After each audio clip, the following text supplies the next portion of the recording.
Hello everyone, welcome back to our channel. So today our topic is arrays in Java. Arrays in Java is a collection of elements of the same data type. Means आप arrays में जो है वो same type का जो data है वो store कर सकते हो. Suppose integer type का data है तो आप सारा integer type का data store कर सकते हो. सपोज़ 100 स्टूडेंट्स का डेटा स्टोर करना है so you can create integer array और उसमें आप 100 स्टूडेंट्स का डेटा जो है वो स्टोर कर सकते हो. अगर डबल टाइप का डेटा स्टोर करना है you can store double data type elements. तो हमें एरे की ज़रूरत क्यों पड़ती है? Why do we need arrays? अगर हमें एरे से पहले बात करेंगे तो हम जब अगर सपोज़ मुझे 5 वैल्यूज़ चाहिए इंटीजर टाइप की तो उसके लिए मुझे 5 डिफरेंट वेरिएबल्स लेने पड़ते थे. यहाँ पर I have to take 5 different variables. Suppose this is example कि हमने क्या करा 4 मेरे को वेरिएबल्स चाहिए थे 4 वैल्यूज़ को स्टोर करने के लिए. So I have to take different variables like A B C D. उनमें मैंने अलग अलग वैल्यूज़ को स्टोर करा लिया. अब अगर मुझे यही 100 या फिर 200 वैल्यू स्टोर करानी है तो उसके लिए मुझे 200 ही वेरिएबल्स लेने पड़ेंगे. सो उस चीज़ को ओवरकम करने के लिए हमने क्या करा, एरेज का यूज़ करा. एरे क्या करता है, एक हम अगर नेम से एरे बना देंगे तो हम उसमें सेम टाइप का डेटा जो है वो स्टोर कर सकते हैं. हमें अलग अलग वेरिएबल्स लेने की नीड नहीं होती. सपोज़ यहाँ पर मैंने डेटा टाइप लिया, इंटीजर टाइप का मेरा एरे था, उसका नेम ए था. न्यू कीवर्ड का यूज़ करके हम लोग एरे बनाते हैं. न्यू कीवर्ड क्या करता है, एलोकेट कराता है मेमोरी और वहाँ पर हमने यहाँ पर हम जो देते हैं दैट इज़ कॉल्ड साइज़, कि मेरा एरे का साइज़ क्या होगा.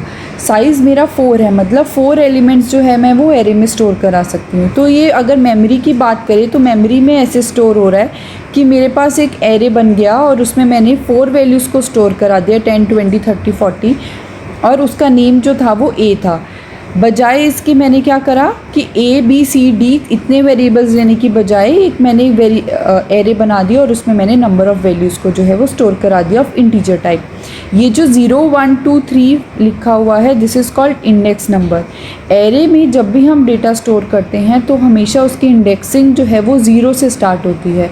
सपोज़ अगर हमें कोई भी एक्सेस करना है एरे का एलिमेंट तो अगर मेरे पास 4 उसके स्पेस हैं, 4 उसका साइज़ है तो मेरे पास इंडेक्सिंग 0 to 3 तक जाएगी and the total will be 4.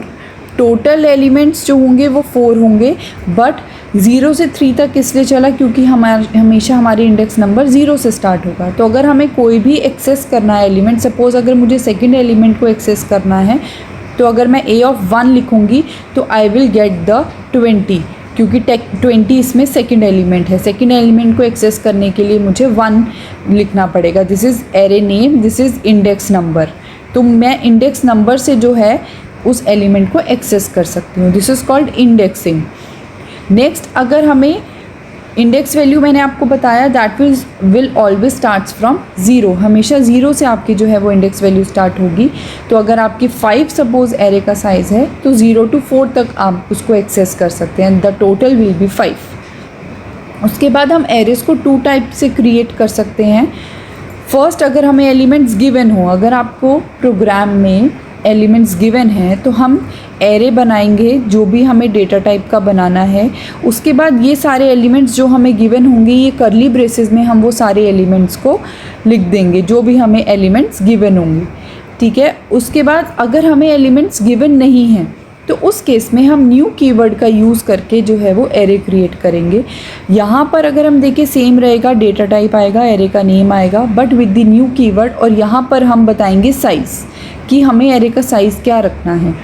अगर हमें साइज़ नहीं गिवन है, सपोज़ यहाँ मैंने 5 लिया हुआ है, इन केस आपके पास साइज़ नहीं गिवन है कि कितने नंबर ऑफ़ एलिमेंट्स का आपको बनाना है, so in that case you have to enter the size also. हमें सबसे पहले जो एरे का साइज़ है वो एंटर करवाना पड़ेगा.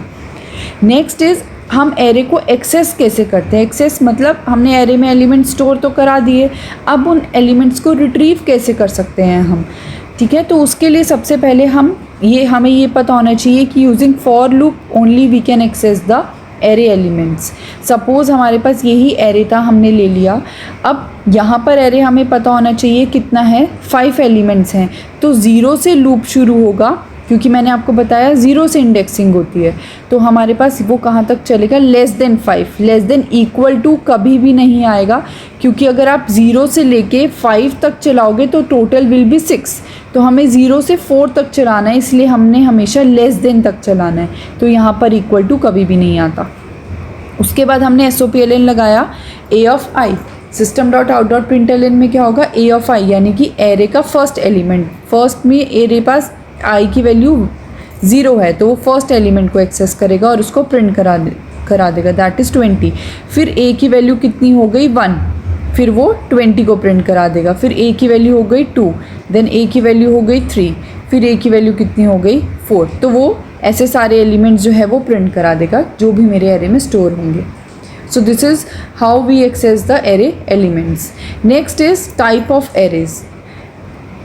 2 टाइप्स ऑफ एरेज होते हैं, 1D and 2D, single dimensional array and 2 dimensional array. In this video we will study about the single dimensional array. For 2 dimensional array I will upload the video later. So in 1 dimensional arrays कि जिसमें आपको single list की form में आपका जो है वो data store होगा, like this. I have also shown you this कि इसमें हमारे पास सिंगल लिस्ट में जो है हमारे पास डेटा स्टोर होगा, 5 हैं तो 5 साइज़ जो है वो बना लेगा और आपका डेटा यहाँ पर स्टोर हो जाएगा। But in case of 2D array आपका जो डेटा होगा वो एक टेबल या फिर एक मैट्रिक्स फॉर्म में स्टोर होगा, जिसमें जब हम डेटा एक्सेस करना चाहेंगे तो हमें रो की भी ज़रूरत होगी, दीज आर द रोज़ और दीज आर द कॉलम्स। तो हमें रो की भी ज़रूरत होगी और कॉलम की भी, so that we can access a single element. Suppose मुझे यहाँ पर एलिमेंट एक्सेस करना है तो इसका रो नंबर और इसका कॉलम नंबर मैं लिखूँगी तभी मैं उसको एक्सेस कर सकती हूँ।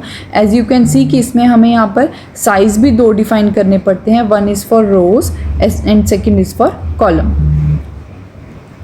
अब इससे रिलेटेड हम एक एग्जाम्पल करेंगे कि हमें क्या करना है, एरे में एलिमेंट्स एंटर करवाने हैं और उनका सम कैलकुलेट करना है। सो फॉर दैट हमें स्कैनर क्लास लेनी पड़ेगी। हमने क्लास का नेम ले लिया array sum, then main method, then scanner class for taking the inputs. Number of elements, इसमें मैंने आपको बोला था अगर आपके पास नंबर ऑफ एलिमेंट्स यानी कि साइज गिवन नहीं है, so first thing you have to enter is number of elements, that is size.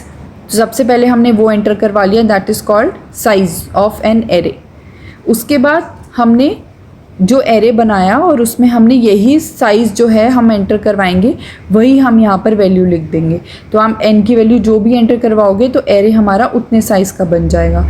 अब हमारा एरे तो बन गया यहाँ तक, अब उसमें हमने क्या करना है, एलिमेंट्स एंटर करवाने हैं।